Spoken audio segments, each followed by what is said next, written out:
recording Audacity on my end as well? No, I think we're using OBS, right? Yeah, we're using OBS. Okay, I've already started recording, so, should we just roll with it? Yeah, roll with it. Let's roll Okay, it. welcome, dear all, to twitch.tv/Wensleydale Cheddar. This is Stammer stream, manga podcast, and speech therapy combined. I'm your stammering host, Wensleydale Cheddar, here alongside your non-stammering hosts, HovinwithanH and Dr. Nova. Also, we have a very special guest with us this week, don't we? That's right, it's Gilbert Godfrey again. Mr. Godfrey, how are you doing this week? Well, I really don't like chiakin. Hey, who are you staking for me? There's so many Gilbert on this podcast. So many. But no, we've got another surprise for you, which totally isn't ruined by the little LumRanmaYasha avatar that's on the screen right there. In any case, esteemed viewers, dear co-hosts, you know him from our eternal rival podcast, Manga Mavericks, as well as a contributor in allcomic.com. Please give your best welcome to Sid Gupta, aka LumRanmaYasha. How have you been, sir? Pleased to have you on the show. Yeah, I'm glad to be on. I like your show. I always am passionate about talking with Shonen Jump with people and just speaking to people about manga in general. It's a big love of mine. Yeah. We're absolutely... I've said it before on Twitter. Manga Mavericks is the Sasuke to our Naruto. Well, hopefully we won't go in the direction Sasuke did. Yeah, hopefully you guys end up being becoming... better. I hope you're better dads than Sasuke. Yeah. Oh yeah, I would hope so. The only good thing about becoming Sasuke is that you become overpowered. The downside is you become unlikable and everyone hates you. Yeah, though to be fair, there is hope for you since you do become a better character in Boruto. Or, as I like to call it, Boruto's dad's son, the manga. Yeah, that's right. So if we are Naruto and Sasuke, what does that make Weekly Manga Recap? They're like Madara. Madara? The Sage of Six Paths. I never would have thought. Would they be? The Sage of Six Paths, I guess. I guess someday we might like to face them on your show in manga fights. We all take on the... No, we all have to band together to take on the United Front of Woodworking Podcasts, obviously. That's right. That's what our equivalent of the Great Ninja War will be. All the manga podcasts coming together to fight all the woodworking podcasts. Oh yeah, and that would even fit if they were Madara, since didn't Madara use wood release? Yes. Yeah, he did. He has the first Hokage's genes in him or whatever. Yeah. Can you guys hear me? I can hear you, yeah. Oh, we can hear you. Okay. Have you been meaning to saying something and we've been just interrupting it with our Naruto tangents? Been fun, so I don't really mind. Okay then, shall we just jump right into manga and start things off with One Piece, chapter 890? Yeah, let's go for it. Yeah. Sure. I mean, starting off, this is a beautiful color page. Oh, great spread. Oh, yes. We've got characters representing each one of the zodiacs. Some interesting choices, too. Yeah, quite a few palette swaps as well. I can understand with Hancock since she's right behind Dogstorm and he has the red. Yeah. So I'm an idiot. I couldn't figure out for the life of me what the pattern was, and I just thought this was such a random assortment of characters. I didn't know either. I think in the Jump release, there's literally like an asterisk underneath saying the Chinese zodiac. Though even knowing it, I'm pretty stoked about the inclusion of Minotauros. Oh yeah, we get to see him again. Who could have thunk it? We would get a reappearance from a very minor guard from Impel Down. Yeah, but even longer in absence has been Khalifa here, or Khalifa, who is representing the sheep. I mean, when was the last time Oda drew her? Probably the color spread. No, the cover page series with the CP9 in it. Oh yeah, Yeah, that had to have run back in Triller Bark. So yeah, it's definitely been quite a few years. I remember when we made the when we released the Grand Line on the forum. I based one island off of the cover story. I think it was Saint Poplar, something. One of the sea train area. Yeah. But yeah, I think the whole. I'm really surprised since Khalifa I could understand. She's a very popular character, and Minotaurus not so much. Well, I guess he couldn't think of anything else to represent the bull or the cow. Yeah, fair enough. Wasn't going to bring in that one bull mink guy. And it's like, yeah, he counts. Mansherry as the mouse confused me at first until I realized that's what she's supposed to represent. Some listener on the One Piece podcast asked why they didn't choose Nezumi, the corrupt marine official from Arlong Park, to represent the mouse instead. And the One Piece podcast guys were like, who the heck remembers Nezumi? I don't know. Who would remember that guy? I've reread that arc a lot, so I do. Yeah, I've just reread it, so yeah, he would be a good choice. Yeah, but I guess Oda went for the more popular and recognizable characters, with the exception of Minotaurus. Also, just having a mink in the mix does, like, you can do nice things, like she's riding Momonosuke. That's not really something you could do if you added another humanoid character in there. And I guess it would. I mean, I like how Ryunosuke is or is that his name, the dragon kid? Well, I like how he's side-eyeing Carrot biting Luffy's ear. God damn it, I wanted to get some action. Hancock is also staring at them with, like, a very sour expression. Yeah, I don't know, I think she's just smiling. I'm sure me and Sid's good buddy Sam Leach was also eyeing this quite carefully as well. Yeah. Anyway, what thoughts on the actual chapter itself? Yeah, maybe we should move on to the actual chapter. So now let's analyze this more. If Perpunen, the one marine who got killed by Arlong's crew, was in this, what animal would he be? So I guess I get Castor's reasoning why this arc may be going on for a bit too long. I really do. I get why you could find it exhausting. But I really think I wouldn't enjoy it as much if it weren't for this chase. Because this chapter really shows the power of a bloody Yonko. And Big Mom is terrifyingly persistent, and I wouldn't have it any other way. I wouldn't find her as much of a threat if they got away from her that easily. And here is just, they have to have a miracle after miracle after miracle just to survive. And she's still on the ship. Yeah. I mean, she is wrecking the Sunny. This is the first time we've seen the Sunny take a beating like this in the series. We've seen the Mary take, like, a lot of beatings, but this is the first time the Sunny is getting such rough treatment.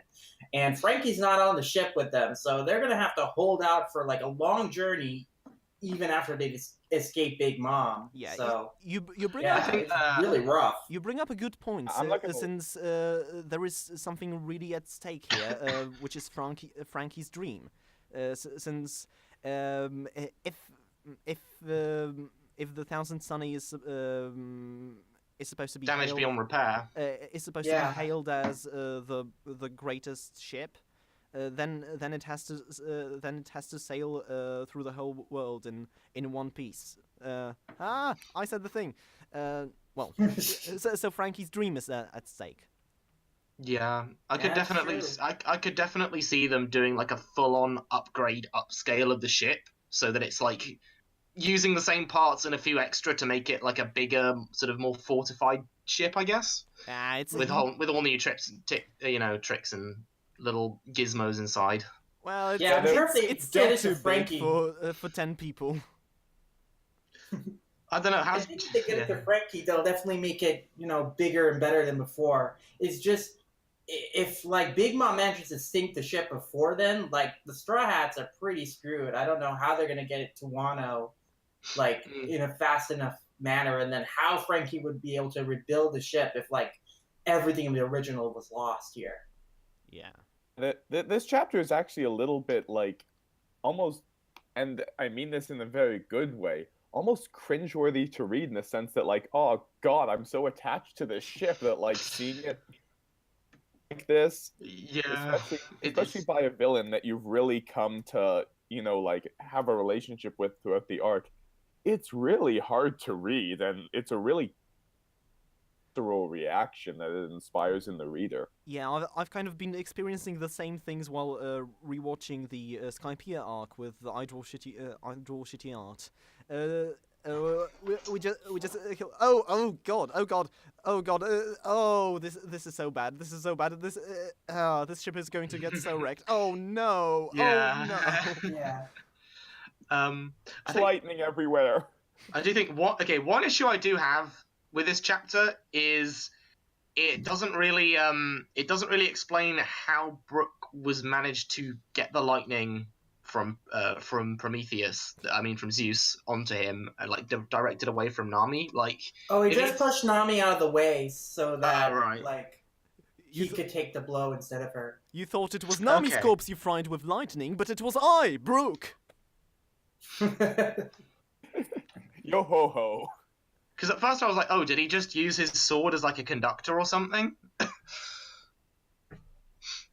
No, I think it was just him, like, getting in the way so that Nami would be protected. Yeah, but man, there was just some really great teamwork from the entire crew in this chapter, and I really love that. We rarely get to see every member of the crew, like, contribute in a battle against one opponent. Certainly, it's been a long time since we've seen that, and everyone has a great role to play here, and it's really satisfying. Jinbei, of course, continues to be, like, MVP, blocking a blow from Big Mom, and then coming back to douse her with water, and, like, getting her off the ship at the end. Like, but Brook also was amazing in cutting Prometheus and causing him to self-destruct, or, Zeus to self-destruct. And, yeah, Nami, like, tracking Zeus at the end. There's just so much great stuff here. This is a really awesome battle. The danger is real, the threat is real. They can't beat this. They can't beat Big Mom even with their teamwork, but, like, the struggle is real, and, like, everyone's giving their all here, and it's really, really exciting. Yeah, every single crew member is awesome here. It just gives me flashback to the Oars fight, which I think was the last big team battle. Yeah, that was an incredible fight because every member of the crew was involved in that one, and we haven't really seen a battle like that since the fight with the pacifistas on Saboti. So this is really cool. If I were to give a slight nitpick for the chapter, I'd say that I wish, and again, it's a minor thing because overall I think it's a lot of fun. I wish the art had been stepped up just a little bit. I feel there are some back and forths that would be a little bit cooler if the art was a little bit more dynamic. I think that for me is like, yes, and also panel layout. If certain moments were given larger panel space, to really sink in, and that is kind of a general problem that Oda has developed over the years, in that he crams so many panels into each chapter that sometimes moments don't quite stand out to the amount that they need to. Well, the thing is, and this at least for me, I feel like he's actually been doing a really excellent job with the Luffy versus Katakuri fight. I think that entire fight has been so excellent in really making the attacks feel like they're landing. And here, it still looks cool. I definitely think, in particular, a moment that should have been given, like, a 2-page spread was the moment when Big Mom was, like, shocked by, Zeus self-destructing. We only see it, like, in a little panel and it's like kind of from a faraway distance. I would have liked to see it right up and close, and we just sit on a big 2-page spread focusing on that moment, because that is a pretty big and cool moment. At the same time, I do understand that, like, not just and okay, I apologize for the unintentional pun here, that not just arc fatigue, but art fatigue is a thing. Like, if you have so many big 2-page spreads and giant moments like this toward the end of an arc, you know, almost repetitive for a reader, especially since we know we're going to have at least 3 really big moments coming up before this arc is over. Mm-hmm. I do kind of wish that... definitely ran into that problem back in the day, where like every chapter was just full of 2-page spreads. But I feel like there wasn't any 2-page spreads in this chapter, so if they could have chosen one moment to give it that treatment, I think that would have been a cool one. You know what? I wish that could have been given a 2-page spread. So there is one panel on the first page that I find unintentionally hilarious. It's when there's a speech bubble saying "I'm starving," and there's just Nami in the background, and I for such a long time I thought that it was Nami saying it, not Big Mom. And with the way Oda draws her waistline, I mean, who could blame her? Who could blame her? It would be definitely a moment, though, where if I was Brooke or Chopper on the ship, like, I'm starving, like, bigger fish to fry right now, Nami. Like, so, look, I'm hungry too. We're also trying to be murdered right now, so, you know. Yeah, that would have been fine. Yeah, but I'm really hungry, guys. I'm really hungry. Come on. First things first. Hashtag hungry Nami. Go in the You go in the pantry and get a snack. We'll try to fend off the strongest woman in the entire world. Yeah, and speaking of Nami, there's also a big moment with Zeus. I love Mad Nami. This moment is brilliant. I told you you were supposed to be my slave, not my friend. Yeah, I love it when Nami puts her manipulative skills to work, and it's really gonna serve the crew well here if she can like get Zeus on their side and against Big Mom. Then again, Zeus is a homie and like a part of Big Mom's soul, so like she could always probably recall him if need be. Yeah, fair enough. I guess we have yet to see how her power exactly works in this regard. How much autonomy the homies actually have. But I guess we'll find out. So with that said, well, it's clear that they have free will, but since Big Mom gives them life by putting souls into them, I assume she can take them away too. So I'd assume she'd be able to do that with Zeus, but maybe there's some special things there since Zeus was made from her own soul. Yeah, I'm just wondering if she can do it, remotely, or does she have to touch them or whatever?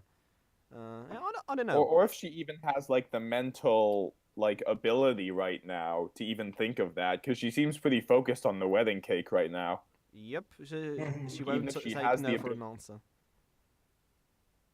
Yeah, so even if she has the ability, she might not like right now. Yeah. Maybe the fact that she's not in the right state of mind can help the Straw Hats here, because she won't be thinking the most logical thing to do in this situation. She's just all about, I need to smash my problem and get my wedding cake and get out of my rage!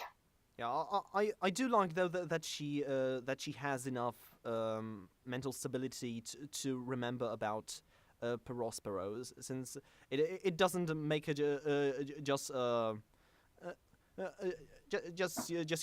Hulk-like figure. It is clear that she has some reason to her, and it makes her all the more terrifying.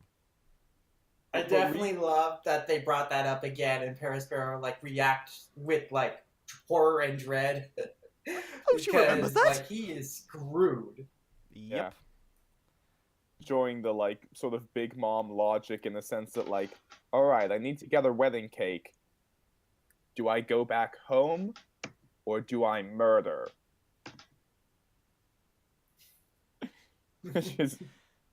So speaking of murder, shall we move on to Food Wars? Sure, but who died in this chapter? Someone explain this connection to me. Well, who killed who? Was it a murder of characterization? I died for a second when Rindo was on screen because my heart skipped a beat. Okay, good enough. Good enough. So that's chapter 245. Stuck in a cave. I was murdered by the cuteness in this chapter. The cuteness of Momo's backstory. Oh god, this was so stupid. It's not a criticism. It's just this is really silly. Well, it is Food Wars, and all these characters have like their own like weird gimmicks. So this makes sense to me. I think the most interesting thing about Momo's backstory is that it obviously draws a clear parallel to Erina. Both Momo and Erina, as children, were consulted and treated for their as like big authority figures because of their special gifts. So people would come to them to like test their products or like try and determine like the quality of something, and they would give a judgment. So they got an inflated ego because of that, because everyone was like holding their opinion of such high value, and because they were considered so prodigious. So I like that they established that in this chapter to draw a clear like parallel about why this Erina Momo fight has like a meaning, because it's Erina going against someone who is very like her in terms of her upbringing.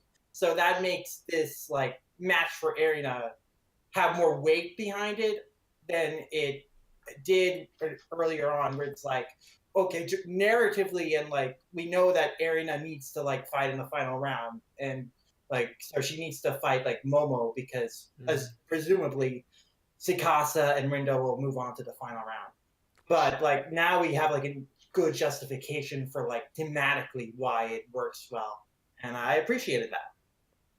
Also really love the things that she chooses in terms of like what's cuter, which is apparently a creepy monkey, a shy guy, and Sergeant Frog. Yeah. It's all the weirdest things that like people are, do kids really like this? Is this really cute? And apparently it gets... it's like sometimes you can't predict what kids will like. Yeah, and Momo is a trendsetter. She likes it before it's cool.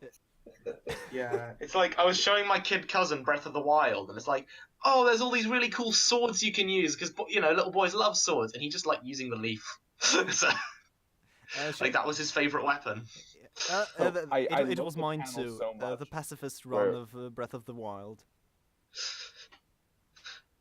I love the panel. Yeah, go on, Jonah. Love the panel where like they're handing. Where like Momo's holding like the shy guy thing, because I can't tell if that's another stuffed animal or if the mother was like, here's an actual cat, can you have this instead of this shy guy doll? Honestly, it could go both ways. It is a manga. That could be a cat in this universe. Like, but if that's the case, the cat's eyes are just in this state of shock where it's like, oh, you don't want me. Yeah, I mean, they're the blank circular eyes from like Azumanga Daioh cats. So, this is more of a criticism for the whole regiment de cuisine, whatever it was called. But I think what could improve these duels would be a bit of good banter from the people dueling, because otherwise it kind of stays very impersonal. Even though Sid made a very good point about the parallel between Momo and Erina. And because we right now we have to be told from a third-person perspective what these people's relationship with each other is, and Yeah. And like if they touch on that in the dialogue in next week's chapter, that could be mended a little. Yeah, I mean they don't make the connection explicit in this chapter. Like you read into that, and then next week we'll get the payoff from that. I'm sure. Well, Arina will like say, "Hey, Momo, you and I have similar backgrounds, but like I have learned not to like put myself on such a pedestal and be so arrogant because I've learned from people around me, and something like that." So like in the payoff, we'll get that. But here we're just getting presented the idea for the later payoff. Yeah, I guess I'm just wishing Food Wars would be more similar to Yu-Gi-Oh in that regard. A little of the pacing of the duels slowed down and just do a little trash talking. Yeah, I mean, I love the trash talking of Arina and Momo last chapter, but it would have been good to see some more interaction between them in this. Most of this chapter was dedicated to the backstory and like all the judges reacting to Momo's dish and stuff. Yes. I think more than if this chapter went like super Yu-Gi-Oh and we reveal like Arina's dish and it's the blue eyes white dragon. Oh yeah, a dragon comes to bear down on the castle that Momo built. That would be fun. Yeah, this would be a good visualization. Which, by the way, was that the first? It was so delicious I lost consciousness. Because we got that in this chapter. Did that appear before? I feel like it has, but I can't place it on the top of my head. But the expression that Judge makes with his eyes rolled back, like it's a pure-on Ageo face right there. Yeah, I feel like stuff has just gotten so ridiculous. Like we've had food where you unconsciously take your clothes off at some point. So oh yeah, because no, it's part of the Nakiri gene. It was like Alice's cousins or something. They just actually took their clothes off during the foodgasm and no one knew how. It just magically happened because of their genes. Oh, okay. Lord. Yeah, because Senzaimon, yeah, right. I like the flashback. The trendsetter in cuteness was a good enough spin on a very basic trait, which I kind of thought Momo was very basic, but the flashback kind of complemented her very well. It was nothing special to me, but it was good. Mm-hmm. Mm. So yeah, I mean, if Momo makes a castle from a fairy tale, what is Irina gonna make to break that down? That's what I'm really interested in seeing. Like, I'm most interested in seeing like what Irina's gonna do here. It's like Berserk. It's like dark fantasy. Oh, that'd be awesome. Maybe she's just gonna draw from that occult cook that we had in the full arc, and just storm the castle with the ghost army, Lord of the Rings style. Interesting. There have been a lot of jumps in Food Wars. I would love to see how they explain this tastes like a ghost army attacking a castle.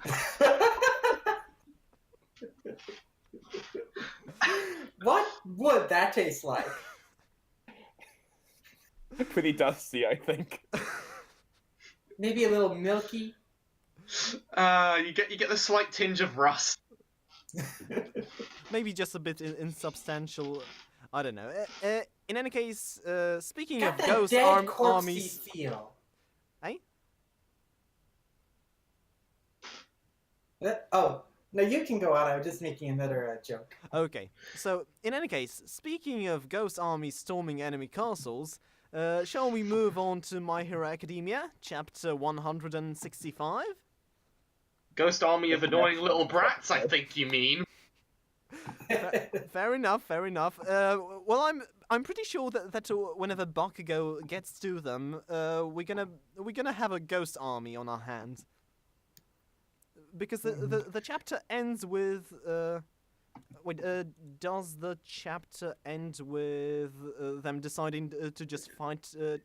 Yeah, they're just gonna have a brawl. Although my guess is that the ones taking the exam are not going to fight seriously because come on, they're kids. I mean, they are fighting literal children, though. I like how President Mike is like, they're seriously having this much problem with little kids, and he's just taking to himself while like smiling. It's just really funny. Yeah, I won't lie. For the most part, I wasn't terribly big on this chapter, just because in terms of like how the exam is going, it really didn't advance much. I kind of feel like they were screwing it. They were screwing up with the kids at the end of last week, and they're still screwing up now. What I did like was the conversation between Toshinori and Endeavor. I wasn't. That was really good. On it in the sense, I mean, and maybe My Hero Academia is going to get back to this, but when Endeavor's like, I gave everything to Shoto, I was like, I mean, you gave him emotional scars. That is correct. Like, I guess that's your way of seeing it. I really hope that's not how we're supposed to see it.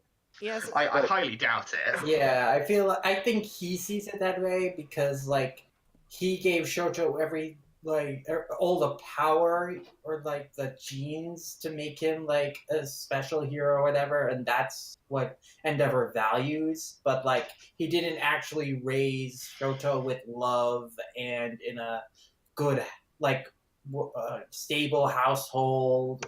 Like he emotionally scarred Shoto. He doesn't really seem to realize that still. So Endeavor is still like an awful father, but here he's at least trying to figure out like how to be a hero in the same way All Might is, because his heroism was always found in strength, and so now he's trying to figure out like what's the value in All Might's form of heroism, because he sees like the world is not the same since All Might has had to retire. And more literal in the sense that like you said, like I gave everything to Shoto, and we cut to like Christmas, and it's just Shoto with the bandage on his eye, surrounded by boxes of Lego. It's just like, what are you talking about? I gave you so much Lego. This is exactly the situation with Eri. I gave you so many toys. What are you talking? Why are you just lying down there? I mean, yeah. Did he ever show up again?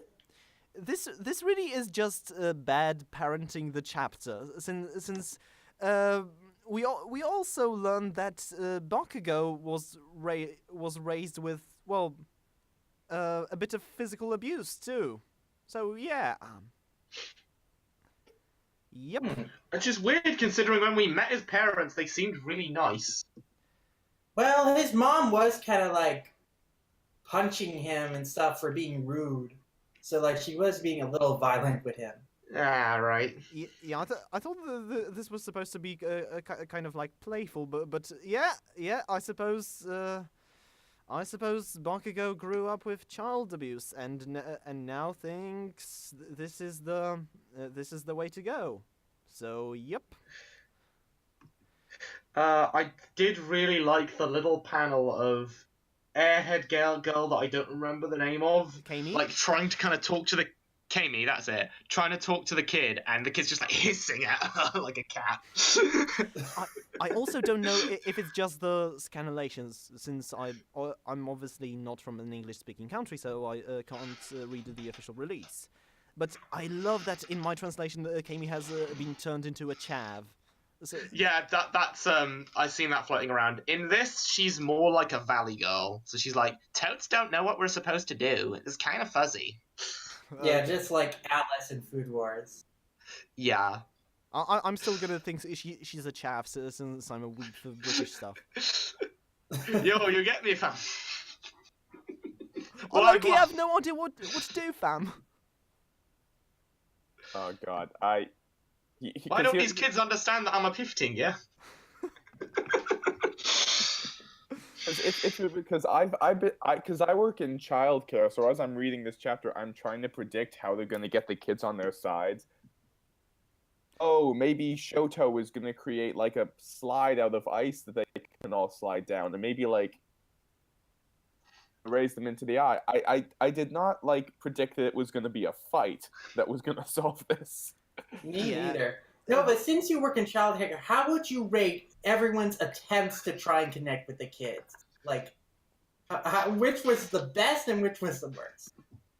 I mean, Bakugo's is the worst because he's just being a dick.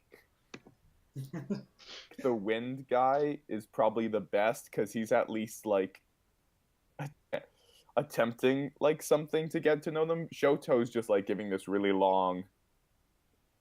Yeah, I'm not gonna care about. I think he's just planning trying on to boring them to explain sleep. his background, where he's coming from. The kids are think- like boring. I think- I don't want to hear it. I think I'd put Camie like second best, just because like it's not really working for her, but she's kind of trying. Oh yeah, I oh mean, yes. she's not doing anything wrong. It's just the little girls are like Getting all really catty about her. catty. Yeah. Yeah, except kind of sexually harassing boys. I don't know, up to a point. I'm staying away from that. That was weird. Yeah. Yeah. I work.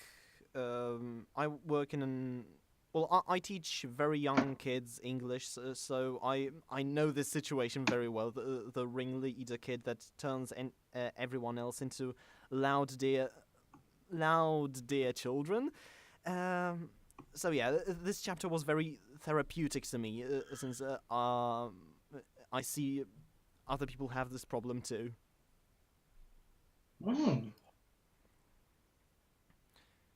It's very interesting. Despite all the things they try, in the end, they're doing what Bakugo wanted to do from the beginning, and just fighting them. Yeah, But like, maybe I should try that. I don't know if you could get away with something like that outside of a manga. You know what? I don't need to be employed now or at any point in the future. Bring it on. Fair enough. I'll just do what Garb did, and just throw them into the jungle. I suppose that works, right? Where are you gonna find a jungle in Poland? I'll make do. Okay. Just to hide in this shrub.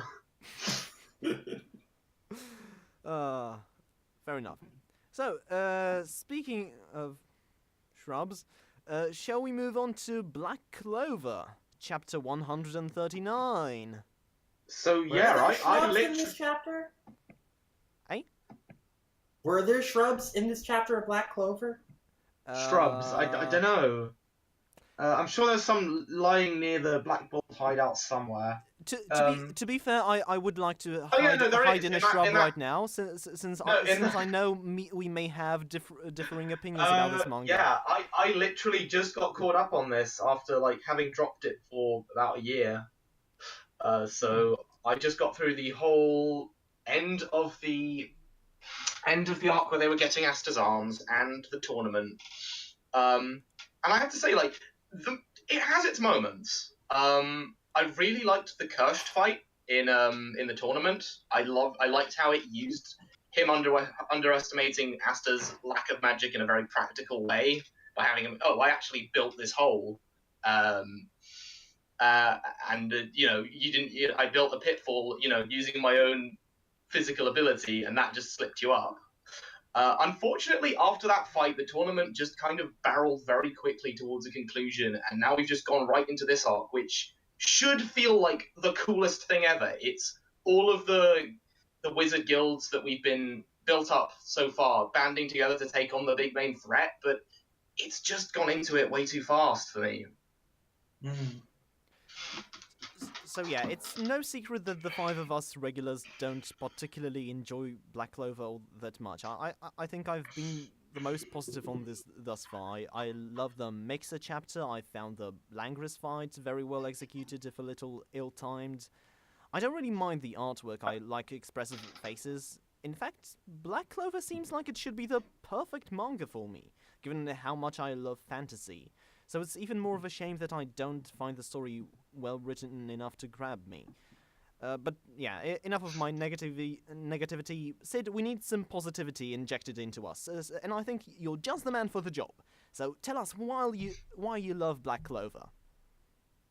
Well, it's interesting. I was actually looking in a Stammer stream chat on Discord yesterday, and I saw that you were worried that your negativity of Black Clover would scare me off. And Grail9 had written up some notes about this chapter and like some epiphanies he had. Yeah. And they were very interesting. And well, I do like Black Clover, but I certainly don't think it's a flawless series, and I do get upset with it at times as well. I like it on the same level I like every series, but like I also like hold it to the same level of criticism. So like it's on a week by week basis where I'm like, okay, how's the story this week? Ah, it's pretty good, and then this was a little disappointing.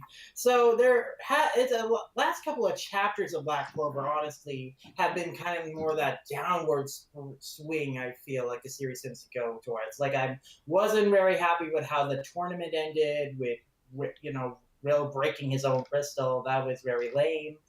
And then I feel like the beginning of the raid on the Eye of the Midnight Sun's like hideout was going too fast, and like and the Mary Leona was just pushing that third member like the Eye of the Midnight Sun's elite forces like too easily. Like I think that fight is not going very great, which is why I was very glad for the cutaway to seeing how some of these other more neglected members of the Black Bulls are doing and showing some spotlight on them, especially Gordon, who is like not gotten anything to do in the series until now. So I really like this chapter and the last one because we're focusing on some of these more minor characters and like giving them something to do. We brought back like this zombie girl, well, the zombie guy, and then the mad scientist girl again. They were always fun, so it's like cool to see them like doing something again. And I just find I find Gordon and Gray endearing just because of their like social awkwardness and their like timidity, like to try and like make friends, and so they need Gauche around them because they're too uncomfortable to be alone with each other, so they need a third person. But Gauche is like, I do not care about your problem, because he's like the most like socially reclusive guy in the Black Wolves, because he does not like care for social interaction. But ultimately deep down, and what I liked about this chapter is like, even though they have this problem like communicating with each other, like they ultimately manage to work pretty well as a team, and they do value each other very well. And Gauche kind of he's like reflecting on his experiences in the Black Bulls after Gordon and Gray are like saying, we're going to protect our hideout, and he's like, yeah, I talk a lot of shit, but I do care about this too. I do want to protect this place. I do care about this, like I care about Marie. And then, of course, I do really like the end where we get the tease of who I am hoping is going to be the vice captain of Black Bulls, because we have been teased that we have not seen the vice captain in the series yet. Like Annalisa has mentioned this repeatedly. Like Tabata Sensei told her that the vice captain hasn't shown up yet, so I'm hoping like that's who this is, and I'm excited to see who that guy is going to be about. And yeah, so I like this stuff that's happening right now, and I'm kind of hoping we stay here for a while before we go back to the fight Mary Leona is having with the Eye of the Midnight Sun guy, which was not as interesting. I think that whole segment of the story for me would be stronger if I'd had like that group shot of the team of the Eye of the Midnight Sun, like in the lair, being like, right, we got the Holy Knights, so they're on their way. What's our plan? And seeing their internal workings as a group, rather than just have them sort of vanish, sort of appear magically out of hidden places when it's convenient to the plot. Yeah, but they tend to do that a lot. They tend to just show up in a place. Yeah, I guess I'm just not as big on that. So there's like transportation teleportation magic, so it's not unbelievable that you can just suddenly show up somewhere. I think I wouldn't mind if I just had a sense of what the team they're about to fight was like before having them show up in wherever. Well, I mean, I guess we saw them fight before in like previous arcs, so we kind of know what they're about. They're pretty established characters. Mm. Yeah, I had the same thing about the vice captain thing. I'm curious to see who they are. Although it does seem to be another very shouty like character, so I'm wondering how they are going to fit into the dynamic. So I've got a bit of a problem with Gauch's reasoning for wanting to protect Gordon and Gray right now. You want to protect Gordon and Gray because they shouted, or because they want to protect the base? So was the latter even a question at any point? I don't think the loyalty to the guild or to protecting its building was a question at any point. It kind of seems like this character arc is a bit incomplete. I mean, they're timid characters who don't normally speak their mind and are afraid to like speak up for themselves. So what's important about this moment is like they are stating and declaring very firmly here, like, yeah, they are going to protect our Arada. They're not going to shy away from this. They might be like very shy, unconfident characters, like unconfident in themselves, but like they're going to stand strong and protect their base. And so Gauch, like seeing like these very timid guys, like making like such a firm resolve, making such a stand, he's like, I respect that. I can hear you two loud and clear, and you know what? I feel the same. Like I am going to protect this place too. That's what I got out of it. I would get that. Argue that I don't necessarily think it feels fully earned. Like the sentiments here. Yeah, the bad guy showed up like a chapter ago, and I think it all feels a little bit. I mean, like we've had character development for Gauch, but even in that Gauch arc, it did seem like he didn't really care about anyone other than Marie. Yeah, in the end, he came around on Asta, and he was like helping. Yeah, but everyone comes around on Asta. Like injury later in that arc. So like he does care. He's just like very like standoffish and like rude to people, but deep down he does like everyone else he cares about this home he has, and he respects Yami. And so like so here he's also like saying with solidarity, which is something like he doesn't often do. Gosh, is not very honest about how he feels about the Black Bulls and stuff. So here he's like being honest that I want to protect this place. I do care about it. So I think it works for him. And like Gordon and Gray, like their thing is just basically like standing up and speaking their mind, which like we got just last chapter, that they were like very afraid to even talk to each other. So now they're like telling these enemies, they're shouting very loudly that, no, we're not going to back down. We're not going to, give in. We're going to like fight and protect our home. So I think it works for them. Like, it's just a nice moment. I don't think like we needed like this to be too prolonged. This is one instance where I think like the pacing worked pretty well here. It wasn't too fast. It wasn't too slow. It was pretty okay. And I think the big point of like this, aside we're having right now is to establish this new character who I'm assuming is the vice captain. So I'm going to be very interested in seeing how that'll turn out next. But I'm also hoping that now that we've gotten this moment for Gray and Gordon, that they'll continue to have development as well. And I'm interested in seeing where they go further from here, because they have definitely interesting magic, but they just haven't been very oftenly used, and I think that's a shame. I think this is much more of a personal thing, but I don't really see. I guess we haven't seen how the social awkwardness enters into the picture when protecting the guild. I just didn't see it as anything that could influence their abilities in battle. So I think this is why I might just be finding this a little bit off. but yeah, this is just a personal thing, I guess. So I am also supposed to read Grail's epiphany, since he had two epiphanies here about Black Clover. So shall I? Yeah. Okay. So, despite my occasional rage, I don't think anything in Black Clover, besides fuck with a Tabasco-covered cactus, is so bad it deserves the amount of hate I give it. I've definitely seen / read worse, and it has occasional bright spots.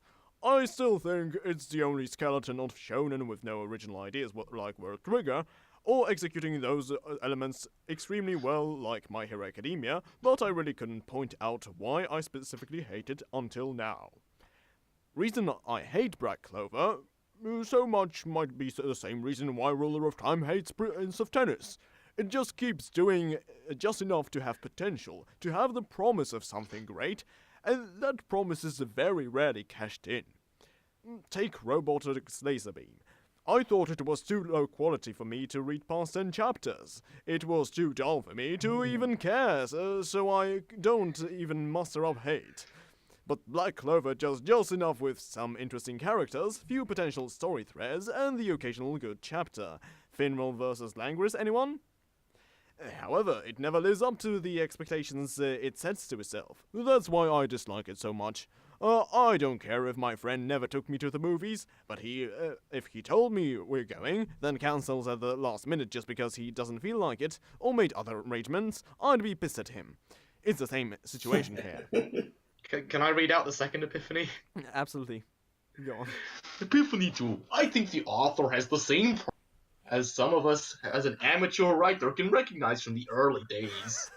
At least I often think it is the rough draft of the story, then some key moments within it. Naturally, I want to get those key moments I think are so cool, so I rush everything around to show the best parts to a reader. Naturally, this makes for a bad story because you leave things like build-up and pacing to get to that one really awesome part everyone's going to love. Jesus. And join us next week on the continuous radio play, Grail Hates the Series You Like. But we have more. Oh god. I didn't even... Oh god, there's... Oh yeah. This is purely speculation, since I only know the author by this series and didn't read his other works, including a few one-shots and a short-lived series Hungry Joker. But I think it might suffer from the same problem. He's too eager to show us the cool stuff at the detriment of things around it. His inexperience with long-term storytelling is really showing here, which is why I think if he tried again after this series and took a look at his own work with a critical eye, I'd read whatever he came up with next. All that being said, I'm still going to keep railing on this series because it's really fun to get my hate on and Fairy Tail already ended. I feel so bad for Grail right now, since we apologies to the entire nation of Finland. On this podcast, I think we could have had a very interesting discussion. I feel so bad for Grail right now, because he raised a few good points, and we just read it out in silly voices. So there's less chance of it being taken seriously. Silly voice, your impression of his voice. Oh, God. Hey, just talk silly, I don't know. I do really get what he means, though. I don't think I have unfair expectations for this series. I try to always be reasonable and be like, okay, this doesn't have to be exceptional. It just needs to, I just need to enjoy it. But it still somehow always manages to let me down every time it hints at something better. Like when it introduced the second woman who had a crash on Yami. I don't remember what her name was. She has the vine powers. Charlotte? Yeah, Captain of the Blue Rose. Charlotte, yes. Yes. Like the start of the chapter, she seemed like, okay, she's kind of the strong, cool other character. This could be neat. And then it immediately, her personality boils down to, oh, and she also has a Yami. I'm like, oh, you had something potentially cool there.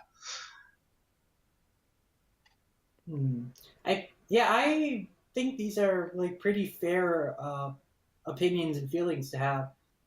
I don't disagree with any of them, actually. I think it's just a matter of, like, taste and, just perception. Like, how much, like, you're getting out of, like, the series. Like, just on the base level. Like, do you enjoy how much you enjoy the characters? And then, like, what sort of things you just find to like in it? And that's different for everybody when it comes to, like, a lot of different series. And I definitely think there are a lot of great points here. Like, I do think that Tabata is, like, very focused on getting to, like, the most exciting parts. So, like, he will rush through things very fast. And I do think that sometimes it would be nice if Black Clover, like, slow down a little bit and just let some time to, like, pass before, like, character arcs are, like, resolved. Like, I do feel like a lot of character arcs are resolved within the arc when they should have been developed over a long period of time. And it's been like this from the beginning. Like, I remember with Luck, when his backstory was first being explored in that dungeon arc, I thought, oh wow, this is a really interesting character backstory. I can't wait to see this character develop. And, like, within the next couple chapters, basically, there was a conclusion to that, and I was a little disappointed. And there's been a lot of cases like that since then as well. So I really wish that Tabata would, work on doing more long-form character arcs that will take a longer period of time and have more satisfying payoff that way. Because a lot of things in Black Clover, like, are, like, very condensed into, like, one arc. Like, every conflict is resolved by the end of the arc is over, and I definitely think that's something we work on. Yeah. But I think just the chapter, there's still a chapter to chapter enjoyment. Kind of like what Annalisa and Maxie always say. Black Clover is like pure shonen, just excitement, that pure raw energy. And I do kind of feel that from the series, and I think that is what endears it to me a little bit, is that it just has this very, like, pure energy. I don't really get a cynical kind of vibe from it, or pandering kind of vibe from, like, I would from Fairy Tail. So I appreciate that. I just appreciate that energy, and that does a lot to, like, even when there's very disappointing chapters, I don't feel like too, like, down on the series, because I don't feel like the author is being lazy intentionally. I just think storytelling style, and he could just work on, like, refining these things over time. And I definitely think that as Black Clover has gone on, it has improved on several things that it was, a little weak at the beginning. So I think that I feel like Black Clover is still going at a good place. It just has a lot of ups and downs, but a lot of shonen series have that, where you'll have really good chapters for a couple weeks, and then you'll have a downturn, and then it'll pick back up again. And Black Clover is, like, definitely one of the more erratic when it comes to those kind of trends, at least from the series that we keep up with in Jump.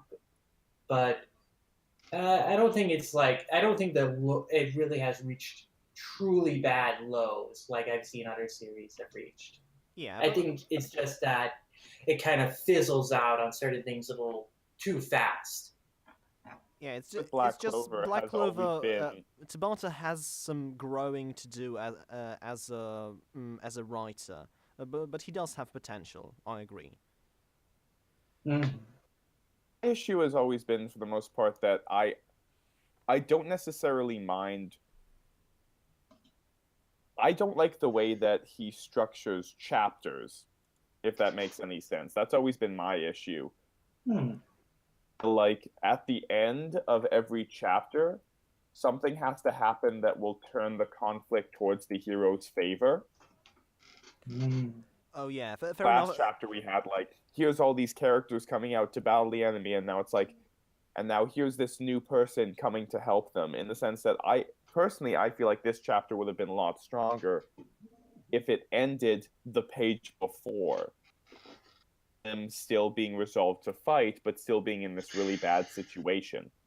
And that's sort of been my issue at points, is it's tricky to build tension of time, because I feel like it's very rare to end a chapter with things not looking up for the heroes. Yeah, I definitely would agree on that point. I think it is very rare for a chapter of Black Clover and like the heroes are in such desperate straits and there's like no hope.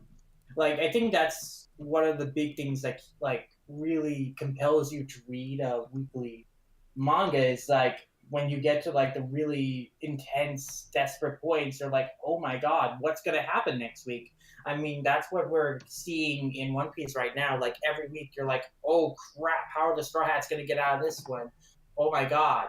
And like with Black Clover, at the end of a conflict, like at the end of a chapter, like you don't really feel like, "Oh, next week, like the situation's gotten worse. How are they going to get out of this next week?" Because a lot of the time, it'll end with, "Oh, here's something that's going to turn the tide in the hero's favor." So I definitely agree with that. I think the Veto fight was probably one of the few times where like they avoided that and it worked really well. So I'd like Tabata to like kind of focus on turning things around to have at least especially for long fights have like chapters end with like the villain having the upper hand and then going into next week being like, okay, now the hero are gonna make a comeback, but oh no, this is happening. So a lot of the times that this is happening, the changing moment in the battle is being put on the hero side, and I would like him to put it more on the villain side when it comes to ending his chapters. Yeah, like we had a few chapters that end with Miriodiona just punching Laya really hard. Yeah, it's kind of the same ending each time.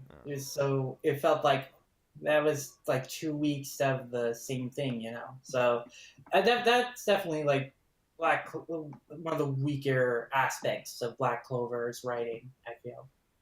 So before we move on into the Promised Neverland, there's just one more question I have for you, Sid. So we pointed out a few weeks ago that.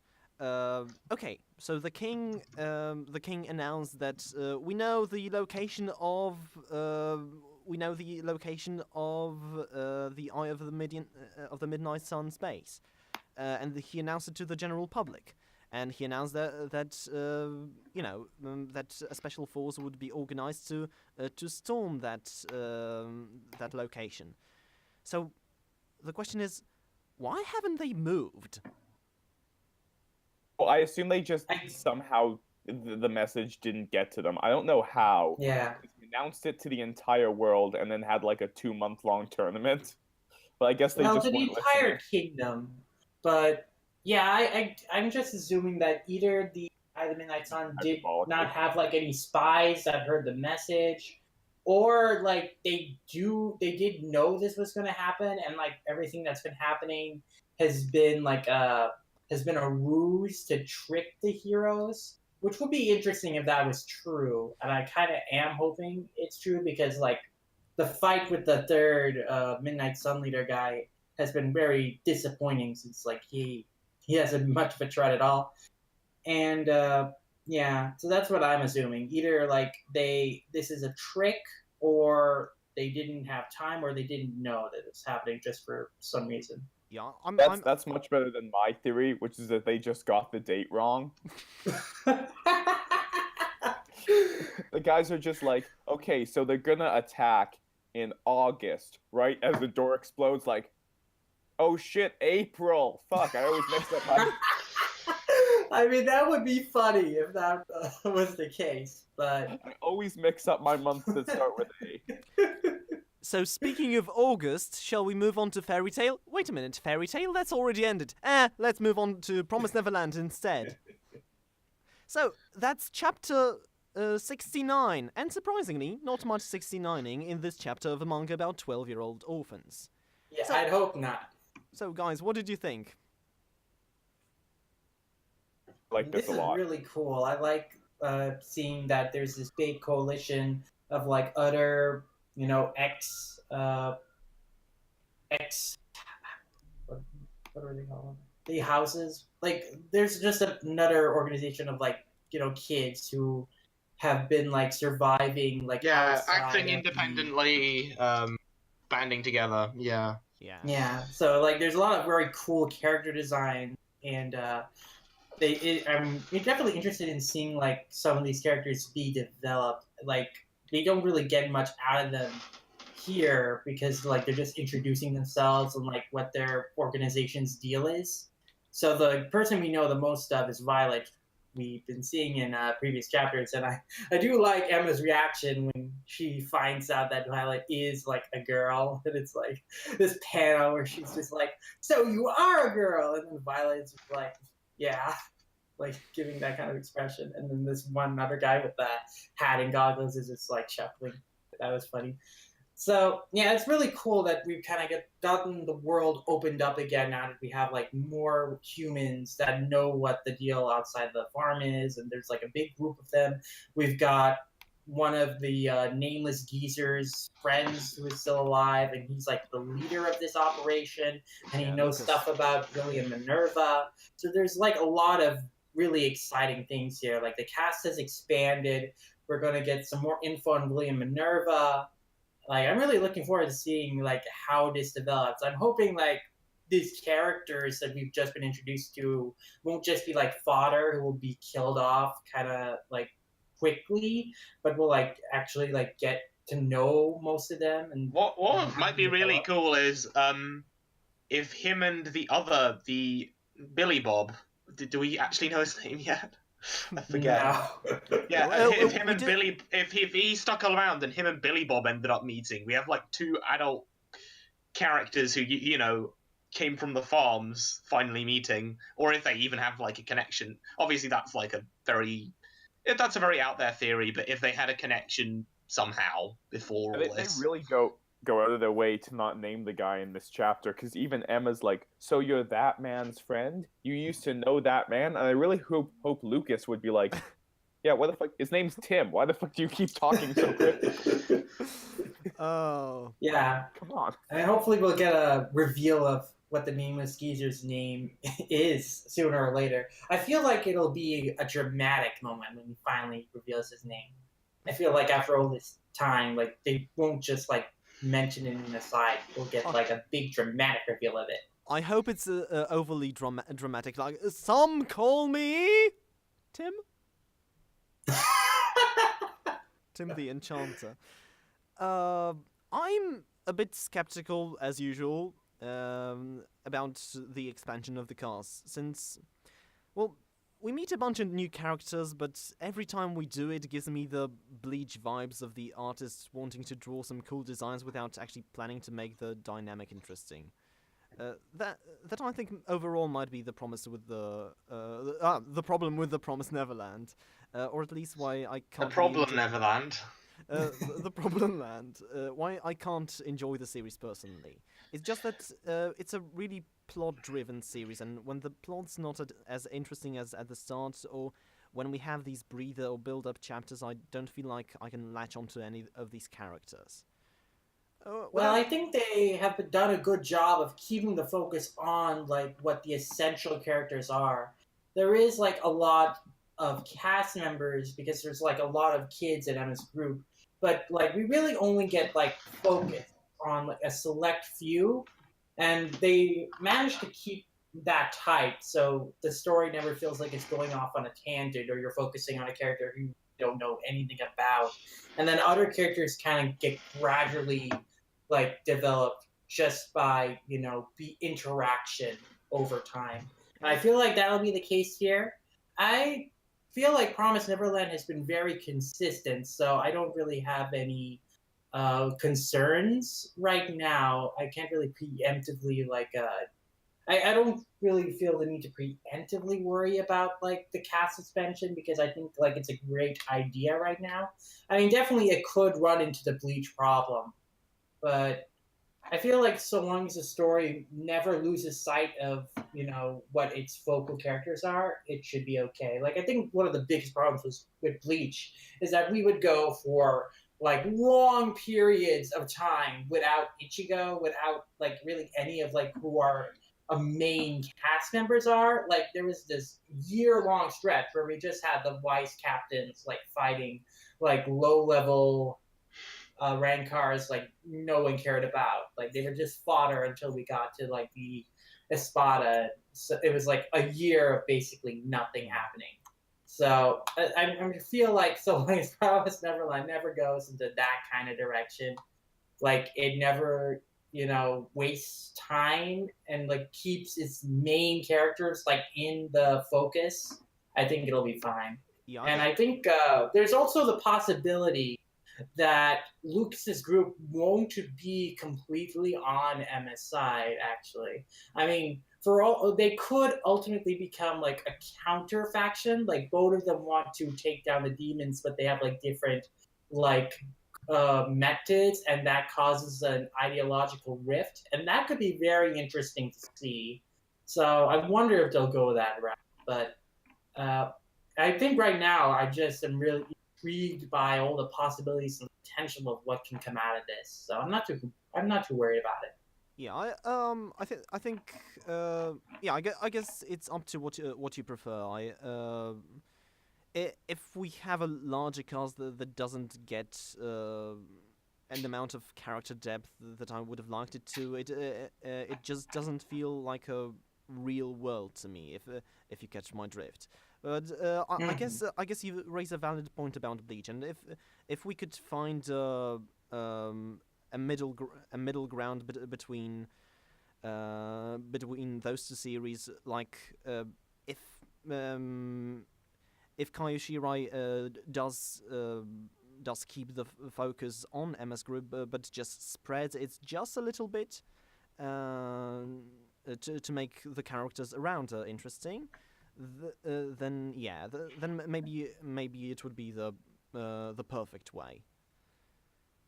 Yeah, I mean, if the Promised Neverland were to focus on two different groups of characters right now, because they focus on Emma's, focus on Ray and the geezer.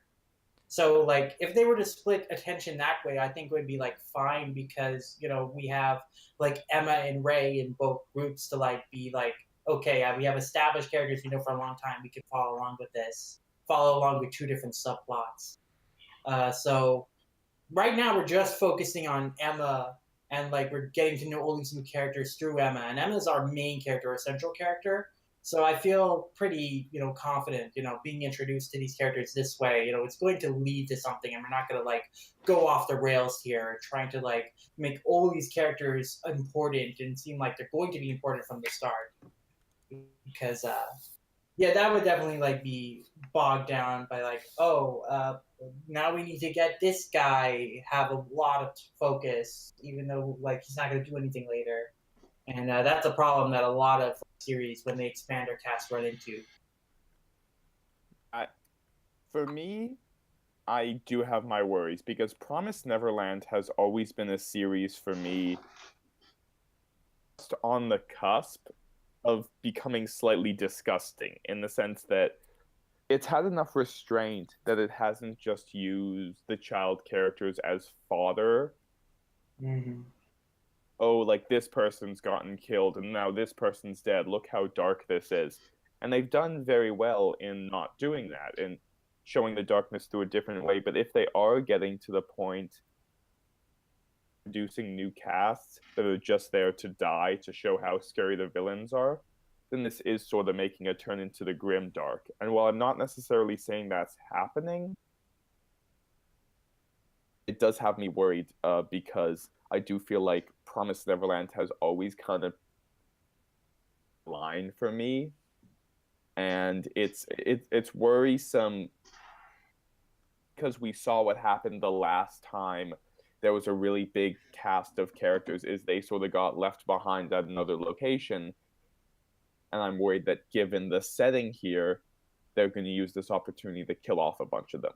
Yeah, I always have been worrying about that from the start with Promised Neverland, but so far, they really haven't, like, massacred a whole group of characters for no reason.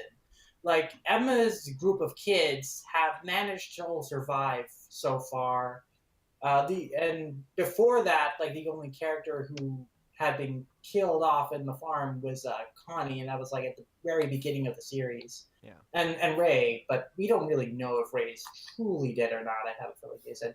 But and since then, like last chapter, we had those 2 kids get killed off, and so that had an impact because that was like the first time since like Norman that we have Mema has failed to save someone, and if it gets to the point where like a bunch of characters are dying like all the time, then that will not have as much impact as like the few moments where Emma like just narrowly fails to save people. And yeah, I did like my thoughts when we got introduced to these group of characters. Like I did sort of like think in my mind. It reminded me of like Levy's group in Attack on Titan in the female Titan arc. Like when we get introduced to that group of characters, and like they all are like given like importance. Like this is the team that Eren is going to be a part of, and like they all get killed off in that fight with the female Titan. Like every single one of them except for Levy. And it's like, well, that was sure a waste. But Promised Neverland isn't as quick to kill off its characters as Attack on Titan or a series of that vein. So I feel. Oh god, I just got caught up on the I've just got caught up on the Attack on Titan manga, and without giving anything away, I don't know what I'm reading anymore.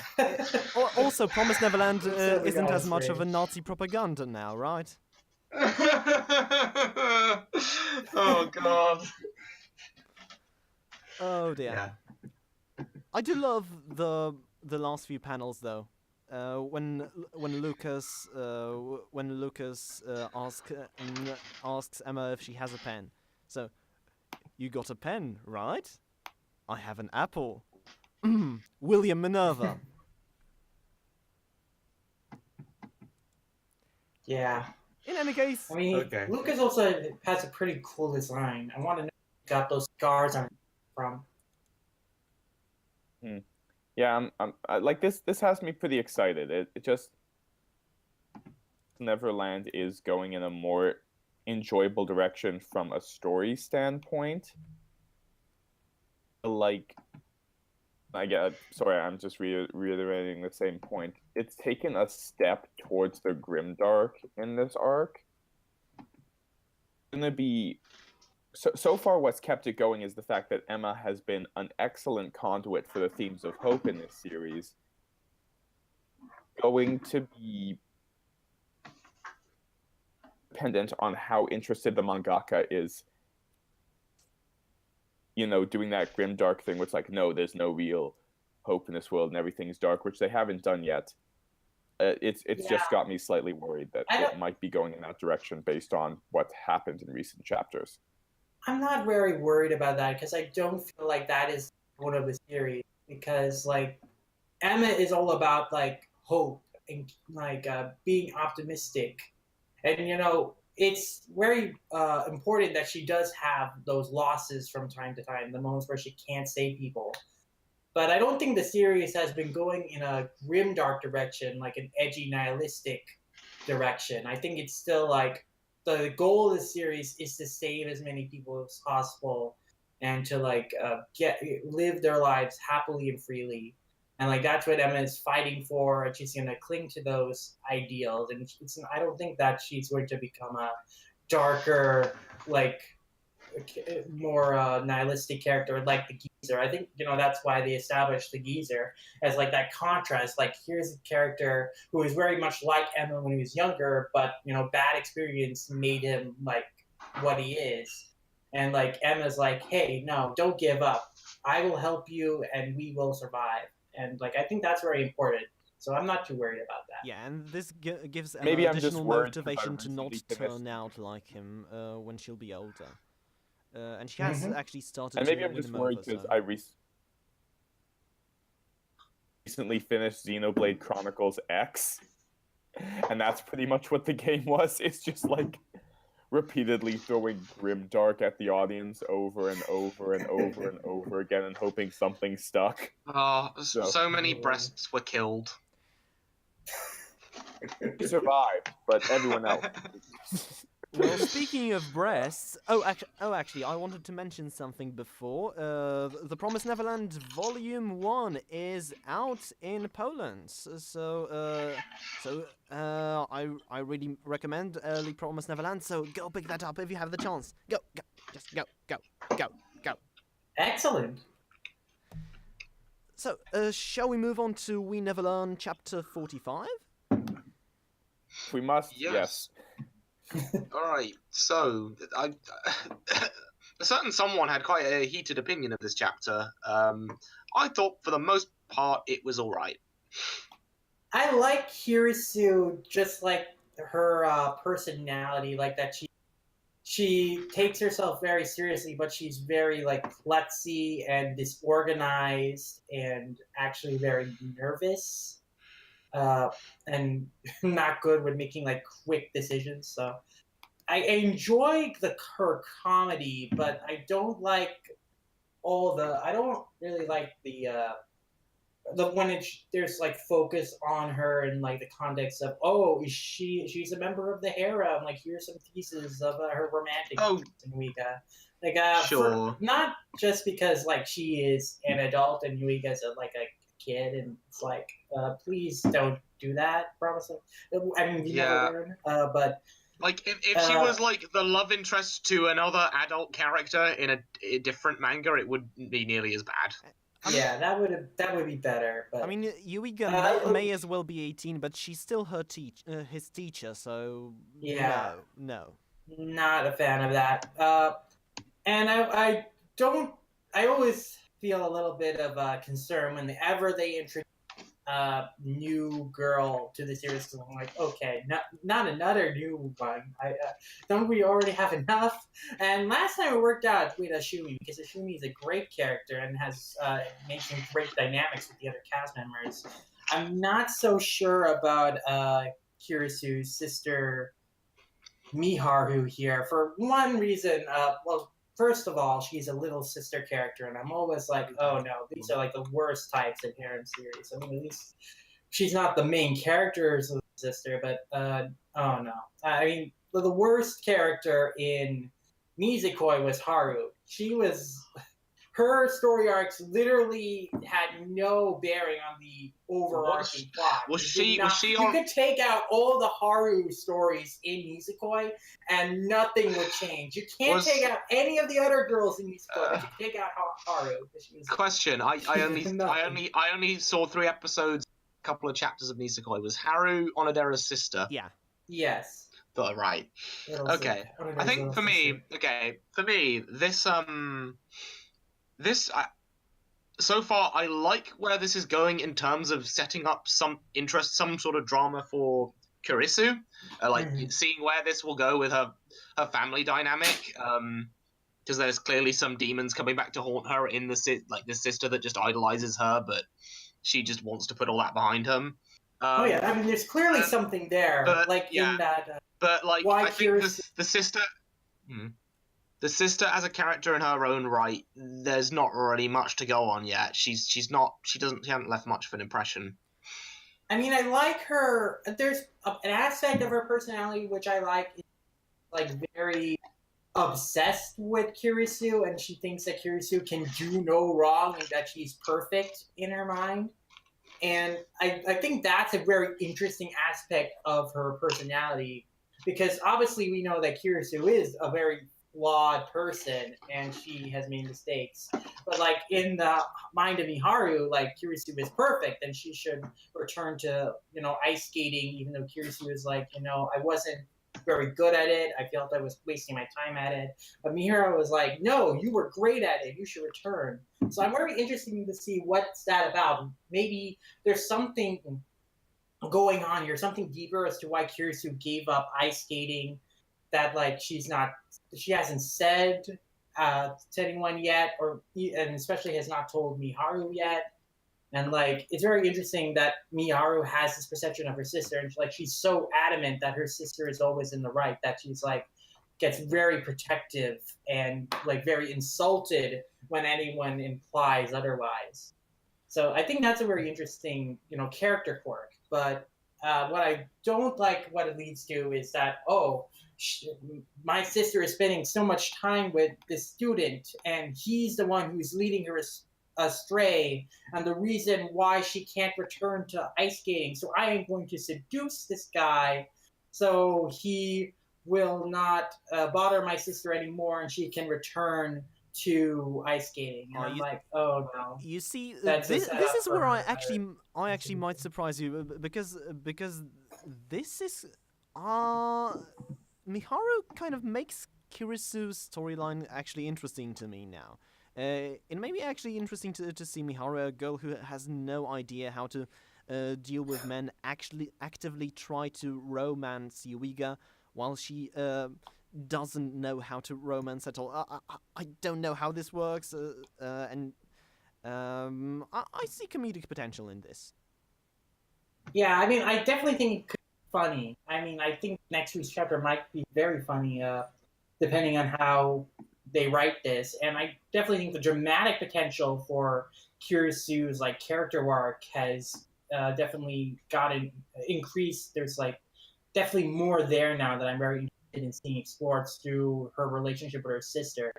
But I'm just always so wary whenever they introduce a new girl, and especially a little sister kind of character, because from the onset, it seems her personality seems very similar to Haru, in terms of how she feels towards Uega here is very much how Haru felt towards Raku, and I'm like, oh no, that did not turn out very interesting or great. So I'm hoping that Suisui goes in a different direction than Komi did with this kind of character archetype. Wasn't the author of We Never Learn the guy who also did the Magical Girl series with Haru? Onodera was the star of that one. Oh, the Onodera, Magical Patissier Kosaki. Yeah. Okay. Kosaki-chan. But yeah, he was the artist of that. I don't remember if Haru appeared in that. I'm pretty sure she did, but the main character was Onodera. Okay, fair enough. So my only nitpick in this chapter really is, why does she have to feed him now? Yeah. Why? That was definitely very strange. You could have just waited until she left the room. Yeah. She can be even in the same house, but couldn't she just leave the room or something?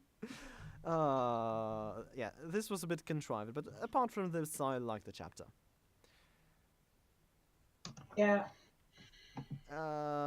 Anyone have anything else to say about this?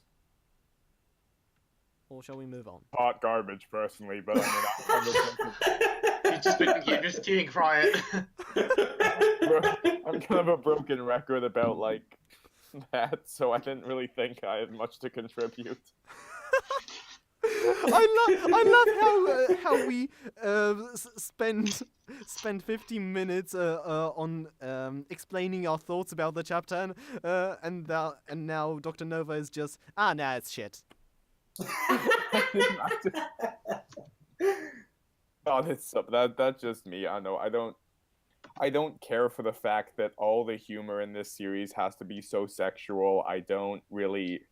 I think this character is remarkably boring. Don't really. I get it. Every single arc in We Never Learn has to be based around a misunderstanding. I get that. That's just how it works. There's just so much in We Never Learn that annoyed me that's in this chapter. I just kind of, maybe I'm just jaded on it. I don't know. It could be that. You've very much had the opposite sort of relationship change with this series that me and Barnaby have. Then we've just realised, we loved stupid, dumb harem jokes. The thing is, this isn't as sexualized as you would usually expect in a harem series. I think the sources of humor are pretty varied. Like, a lot of it is just very good character-based humor. Like, most of the humor in this chapter really has to revolve around Kirisu's, like, uncleanliness in her room, and then her awkwardness in trying to deal with the situation that, she finds herself in, and trying to, like, deal with her sister. And it's not really anything sexual. It's just, Yeah. Then with Ogata, the humor comes from like how she's just so damn robotic and logical about stuff. Mm-hmm. So she'll do stuff like she'll like text in that chapter they were trying to pass on a recipe. Somehow she's like, I've got a text from Kirisu. She wants to make a boyfriend. She wants him to be young. Just like to build a boyfriend. Read the same chapter though, because in this chapter there's like a bunch of weird sexual humor. There's a thing. I didn't say there wasn't. I was adding on to the point that the humor can be varied. I mean, even if it gets a little sexual, I appreciate that the source of humor is more like the character's embarrassment or the teenage awkwardness. Rather than the boobs, look at them, it's funny. Yeah, there's no cringy like groping jokes or like pervert or really bad pervert humor. Yeah, which I think it wasn't like this chapter. If you compare it to To Love Ru, I mean yeah. I'm not sure how long I've had my mic off. If you compare Fairy Tail to To Love Ru, even Fairy Tail comes off a little better mostly. Does it? Maybe. I would argue yes. I think To Love Ru is creepier. It's okay. This is really weird. I had my mic and I made a point in response to Nova, and it felt like he made a point in response to my point, but I had my mic off. So what? That's really strange. But we can hear you. Oh, you heard me? Yeah. Yeah. What was the point? It was the one about the way that different characters have different. How Ogata has a different kind of humor. As well as we building on how. Oh, okay. Yeah, yes, but is my mic connected properly? Okay, this is weird. But a lot of their main jokes are very sexual. Sure. In any case, yeah, I disagree. I think it's part of the spectrum of the series humor, but I don't think it's the main. Say that most of the jokes are either based around some sort of like sexual humor or a grand misunderstanding. I don't necessarily think that's bad. Like, I'm not saying like, oh, all misunderstanding humor is awful. I personally find it very repetitive over long periods of time. Yeah, again, I don't think We Never Learn is a bad series. I think it has very excellent writing at points.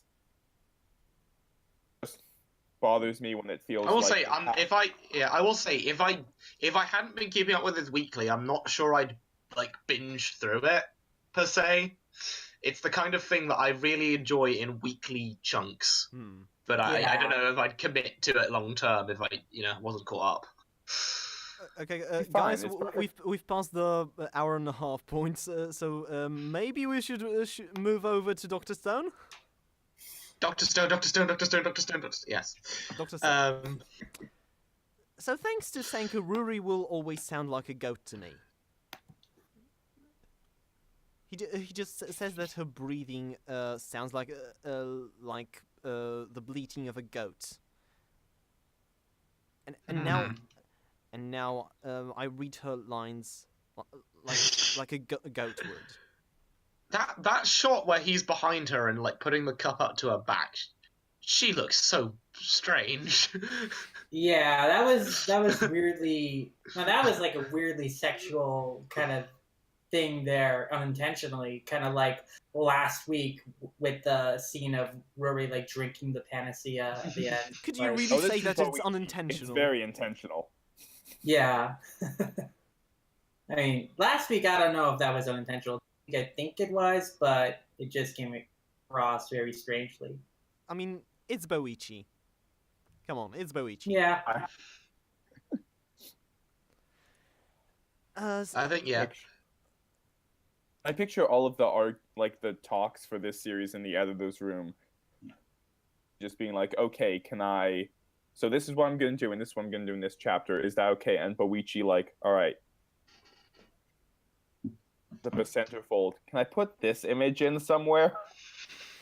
Gaki's like, sure.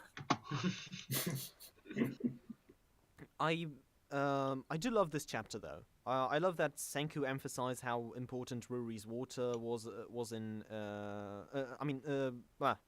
Not Ruri's water. Kohaku's water was in curing Ruri.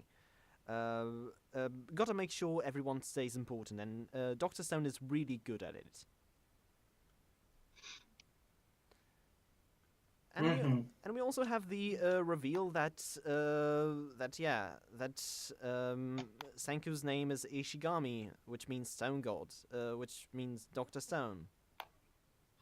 Hey. Ah, very interesting. I mean, it's definitely interesting that the village is named after him. So I wonder what the story behind that is. Maybe a relative of Senku's founded the village years ago, or maybe someone named the village after Senku in his memory. There was like a pamphlet of like, oh, the high school science whiz had him on it that got left behind. It was like their last document. But yeah, no, yeah, I particularly like the part where it mentions how Kohaku, bringing her all that hot spring water, that actually like helped Ruri survive. That was a really nice touch. Mm-hmm. Very sweet. It showed that like all of Kohaku's efforts over the years really played a huge part in like keeping Ruri alive, and that was very, very nice to see. An acknowledgement that like the efforts of Kohaku were making an impact. That was really cool. I also like the gag with Kohaku, her wondering if they're going to eat the dead mouse, and then Gen is like, why did you think that? You landed on that proposal a little quickly, and she's like, oh no, I don't eat mice. And Gen's like, so you eat them sometimes? So that was a good gag, and in a chapter that was very nicely sentimental and dramatic, and yeah, it was just really cool that they were able to find a cure for Ruri's illness, and like it feels so satisfying when you see that shot of her like going out in the sun. And like everyone's like crying, like her dad's crying, Kohaku's crying. Yeah, it's really cool. It also seems that Senku has finally managed to win over even the previous chief, which is really cool. I very much enjoyed the scene when everyone starting from Kohaku says, I believe in the Science Kingdom, I believe in the Science Kingdom, I believe in the Science Kingdom, and then just Kasaki's like, I believe in Science Kingdom too, I guess, I suppose. I believe in fairy tales. Like, shut up! Roche thinks so too. We believe in Santa Claus.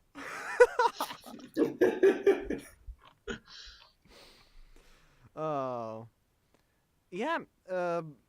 Great chapter as usual, but I don't have much to say about this. Yeah, kind of the same. It was a really good wrap up, and I'm looking forward to seeing where this reveal goes. But there's not really much else to say. Mm-hmm. I liked it. Okay, it was decent. All right then. So I mean, I thought it was hot garbage, but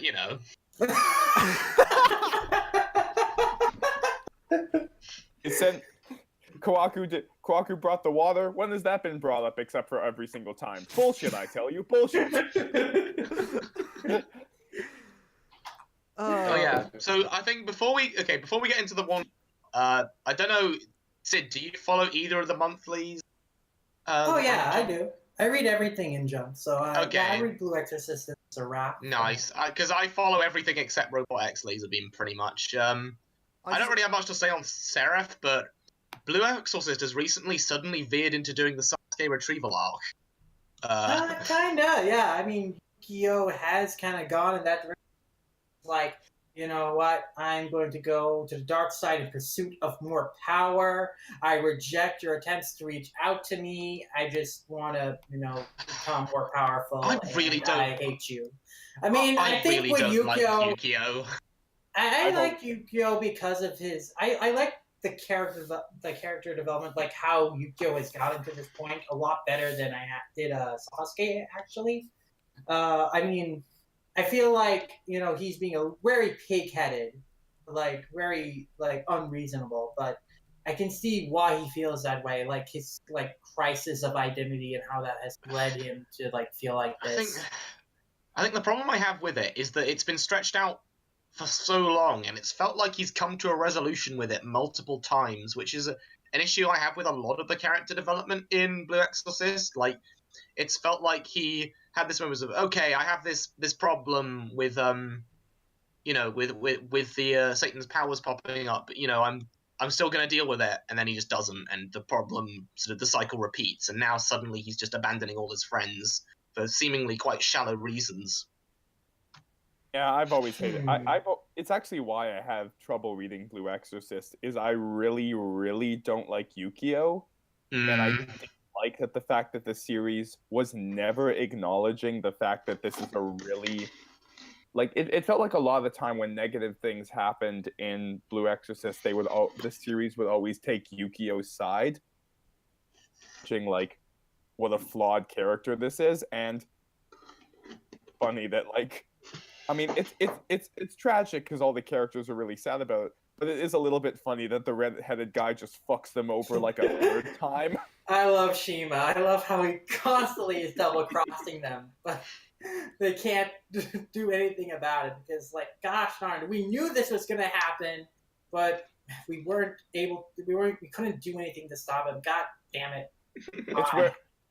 It's where I really wish I could write myself into this series. Like, everyone's crying, I'd just be standing there like, I mean, I feel like we brought this on ourselves, guys.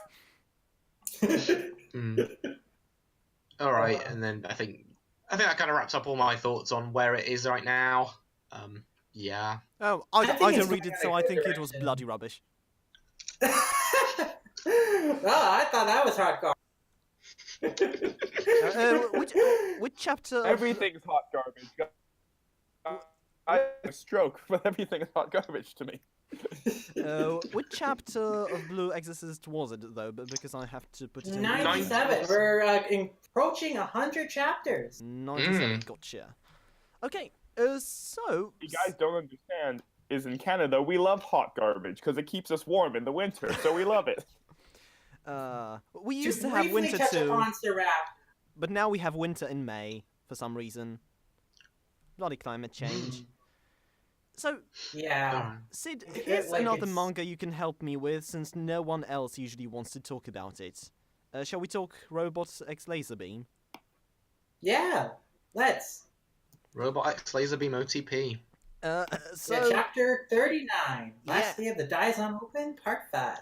You can really help me with it, since I may have forgotten the rules now, and now the terminology is confusing me. So, for now, I'm waiting until after the match to get some more casual interaction between Dorian and Robo. I did like the last panel with Robo, with him kind of flexing comedically as if imitating Dorian, but he hasn't got the muscle or the expressive face for it, so it just looks silly. In general, I would say I like comically stoic Robo, but determined stoic Robo I rarely find convincing. I like Robo a lot. I think that his character development up until this point, where he started to realize that he was passionate about golf and he does take it seriously, I did really like that. It came to a big climax back when he had that fight with what's his name, the purple-haired guy. And, he finally screamed out and said, "Go in," when the ball was right on the edge of the hole. So that was a very character-defining moment. And so since then, we've seen that, he still feels the same way. He's takes golf seriously now, and he's passionate about it. And even though he's friends with a lot of the people he's playing against, he still has a competitive spirit, and he doesn't lose sight of that, or at least he realized he shouldn't lose sight of that. So now he's giving it his all again in this match, and I thought this chapter, like the main selling points were like more the humor. Like when Robo got that hole in one, he won the prize, and Tomoya was like thinking, "Oh, what? I wonder what the cash prize is." And then it's just a bunch of food, and he's disappointed. But like Robo was saying, Tomoya, hearing you say that you're disappointed about that makes me judge you as a person. That was just a great joke. Like Tomoya's like, "Yo, I like the vegetables. I think my father will be very, very pleased about them." Yeah, you're such a good boy, Robo. I feel so bad for. I do really like. I've just skimmed through this chapter now, but I do really love the little reaction he has at the end, where he's just like, "Yay!" I think Robo is a really fun character. Like I like how it reminds me a lot of the anime Dragon Maid. It's a very her-esque reaction. Yes, definitely. I was wondering what you think about Tomoya, since I kind of hope every time that that someday he does something other than just support to Robo. I wish he could. I would like that too, but it seems that his role is just to kind of like Robo's like right hand, like his kind of caddy. Yeah. So I don't know if he's like gonna ever play again, which it's a shame, but. I wish he he has good interactions with Robo at the very least. So it doesn't feel like the series has lost sight of that friendship they have. Yeah, though I wish he could participate as a proper golfer someday. Though I suppose there's no chance that for that, given that we're already on a professional level, and now he doesn't really seems to be going to have some other motivation than being directly tied to being Robo's friend, if that makes sense. Yeah, I mean, he just wants to help Robo in his career and see him go as far as he can. He's just a good friend.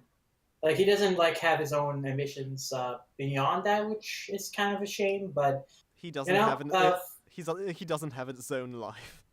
Basically, his life basically revolves around Robo at this point. But it's a good friendship. I think it works out.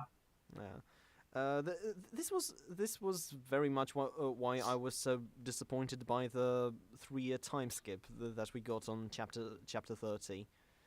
That we didn't.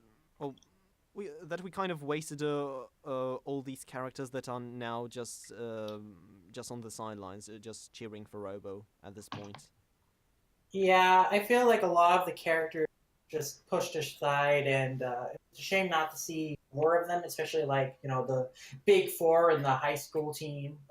Two of them have basically retired, and that's they didn't get to do a whole lot. Yes, especially the blonde guy who actually got his character arc, who I actually found interesting. I thought he was still playing on a professional level. It's not in this game.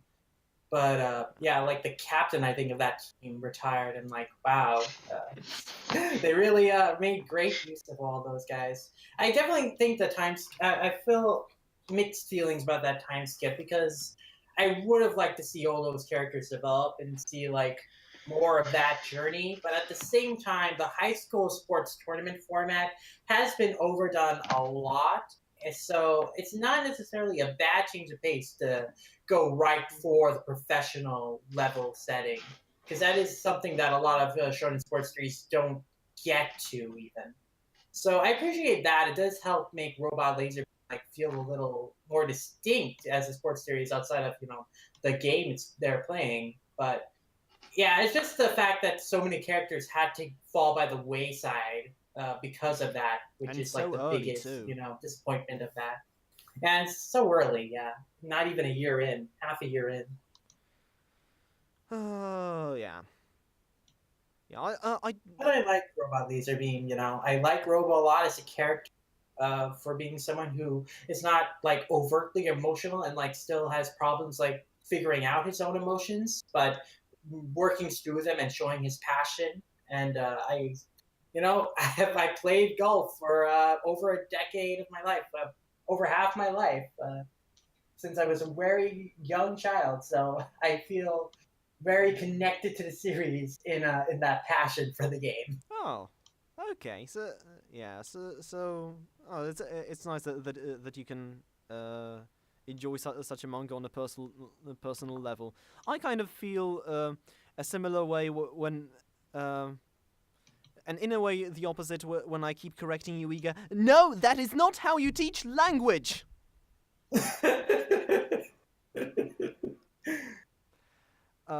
Yeah. I mean, Neverland has some good lessons, but some of them, they could work on. So, you guys want to talk about the one-shot? Yeah, oh, yes. So take guys, I want to introduce a little thing. Genten drinking game. Every time they mention the word game or video games, take a drink. You'll have alcohol poisoning by the end of it. I promise you. Yeah, well, I didn't think this was all that great. I don't think it was one of Comey's stronger one-shots. I think, like, Tokidoki, that was a great one-shot last year. I thought that was a very great self-contained story that was very emotional. With this, I feel like half of the chapter was set, like, building up, the game of esports and, like, introducing the main character to the club. And then the second half of the chapter felt very rushed, trying to, like, develop the relationship between it went and for then the whole get to that ending where I had the accident and I can't fight anymore and you have to do it for me. It just felt really cookie cutter to me. Yeah, I mean, this is a kind of like story where like a longer period of time to develop it would have really benefited it, because a lot of it just felt very condensed, and it's very hard to get a sense of like how the esport, the games they're playing really works. I'm assuming it's a fighting game, of course, but like learning the mechanics, like all the minutia of that. It's the raw emotions, like being passionate about this one thing, working really hard at it, and then feeling crushed when you can't continue to do it, and wanting to try your best because that friend of yours can't do this thing anymore. There are very simple good emotions behind this chapter, even if you can't like understand the game. But for me, what I was most interested in is like how Comey would like kind of present esports as both like a professional game, and also like how the players play the games. And he doesn't really go into that very deeply, so I was a little disappointed in that. I think this, is a great premise for a full series, but like as a standalone, self-contained chapter, I think it was a little lacking. I felt like a lot of the elements in it were very basic in terms of the character archetypes, in terms of like how things were structured.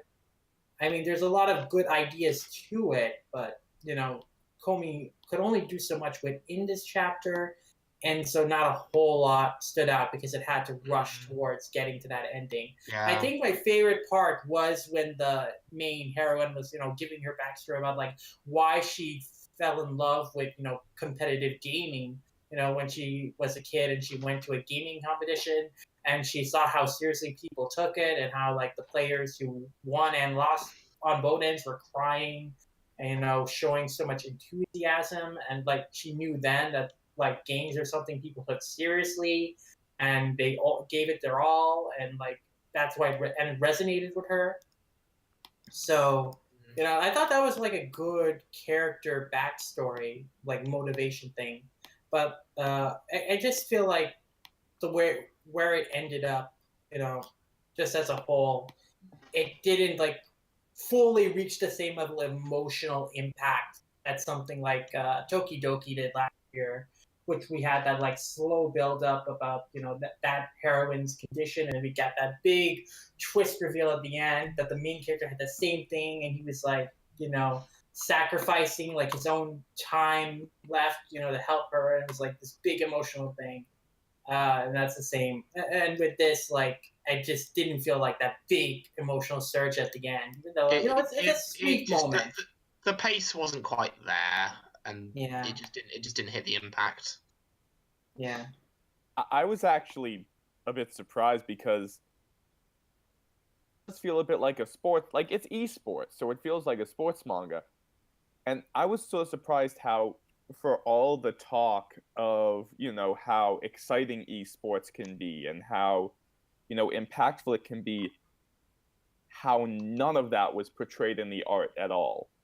Yeah, very little of the game is shown, and honestly, the game itself, it feels very basic. Like, I don't really get a sense of, like, the character avatars. Like, they don't really stand out to me as very unique looking. And the backgrounds, like, it's just, like, this weird matrix kind of blank, cubic square grid thing, and it's like, it's not a very interesting background. Like, this doesn't look like really any fighting game I would see like professional players, you know, doing. Like, this seems very like basic.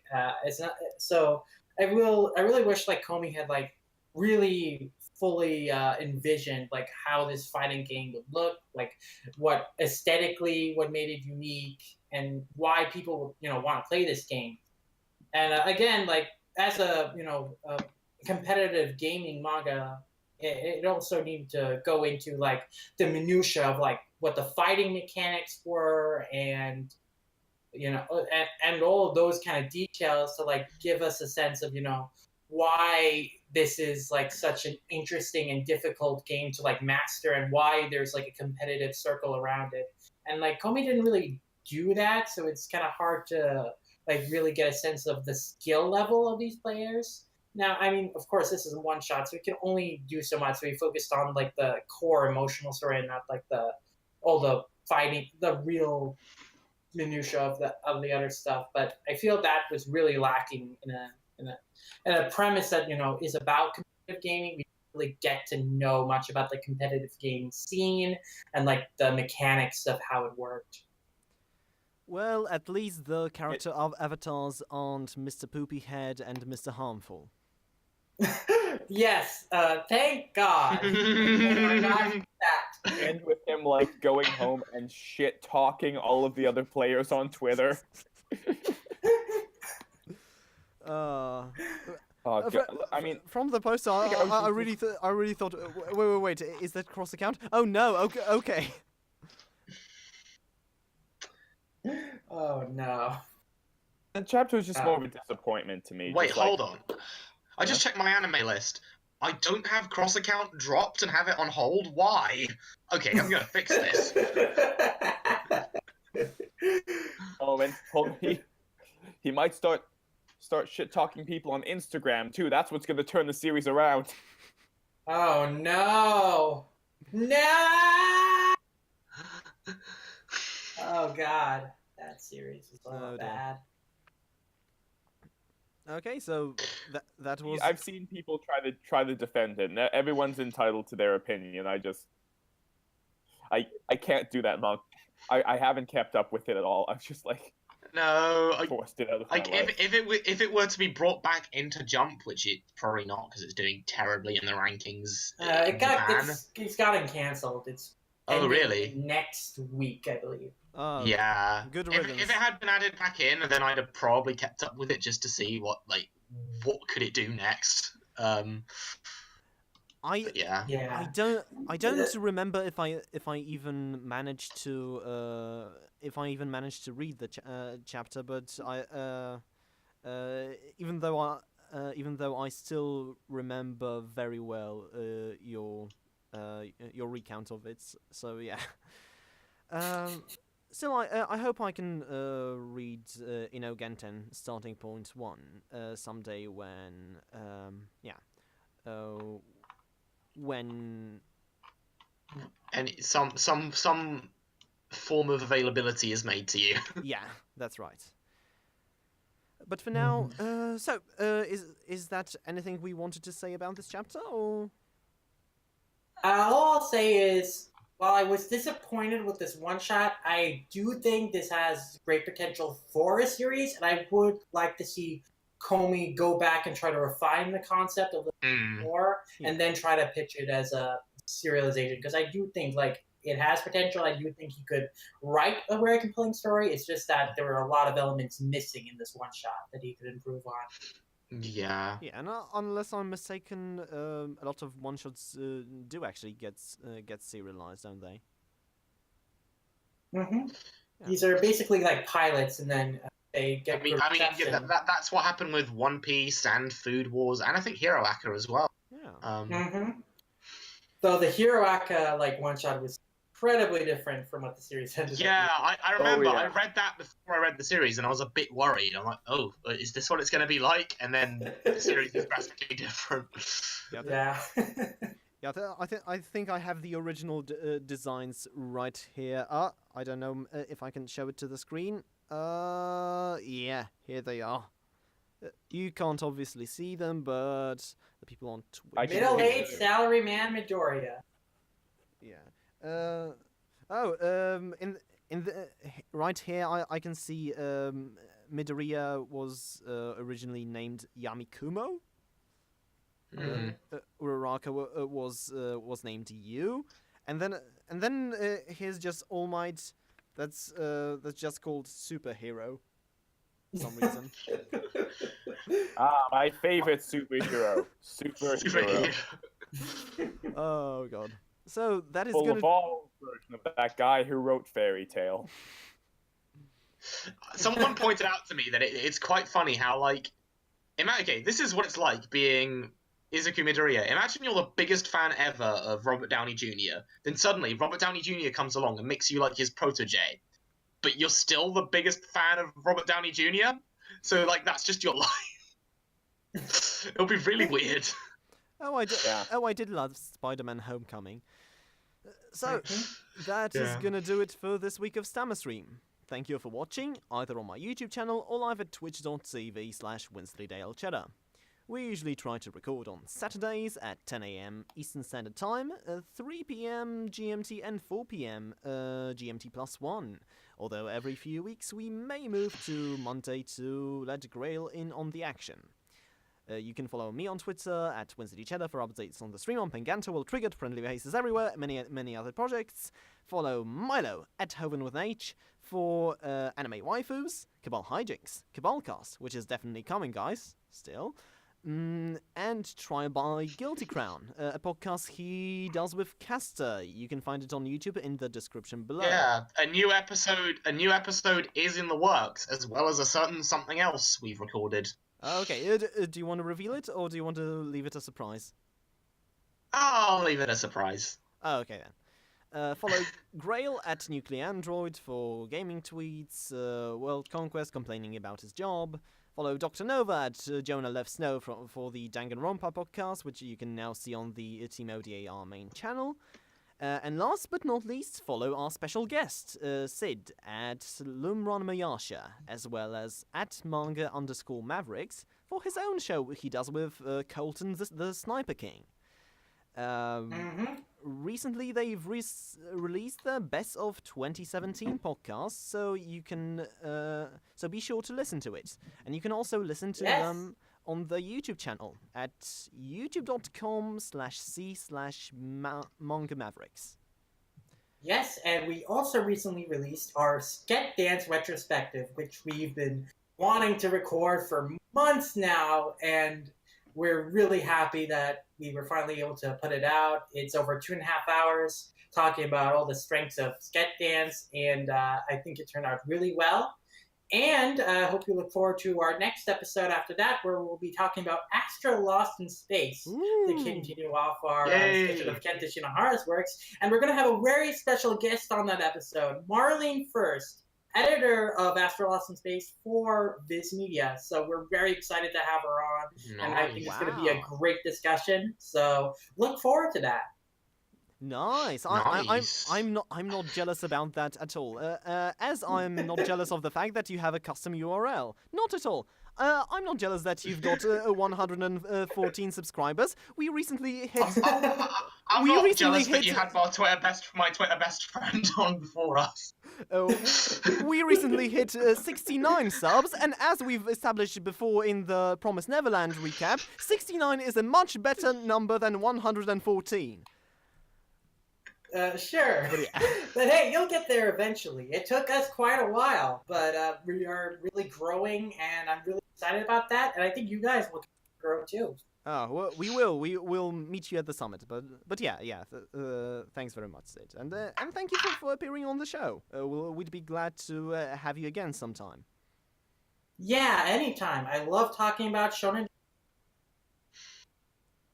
Yeah.